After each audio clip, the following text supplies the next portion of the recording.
उद्धव ठाकरेंच्या केंद्रीय गृहमंत्री अमित शहा यांना हा सवाल आहे। उद्धव ठाकरे यांनी टीका केली। शहांनी काल जिन्नांना लाजवत इतकी मुस्लिमांची बाजू घेतली असं उद्धव ठाकरे यांनी म्हटलंय।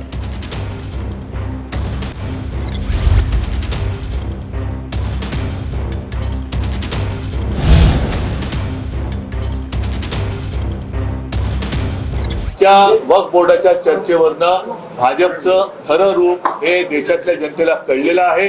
त्याच्यामुळे आता हिंदू सुद्धा त्या हिंदूंचे पण डोळे उघडलेत। मुसलमान, ख्रिश्चन, शीख, कारण काल त्या कोण कौर आपले हरदीप सिंग कौर त्यांनी अप्रतिम भाषण केलेलं आहे। त्यांनी पण अप्रतिम भाषण केलंय आणि सगळ्यांच्या मनात आता ही भीती आहे की आज हे पहिलं पाऊल यांनी मुस्लिम ट्रस्टवरती टाकले, उद्या जैनांचे टाकू शकतील, ख्रिश्चनांचे टाकतील, कारण त्यांच्याकडे पण संपत्ती आहे, शीख लोकांच्या टाकतील, अगदी बौद्धांचे येईल, हिंदूंच्या तर आहेच आहे।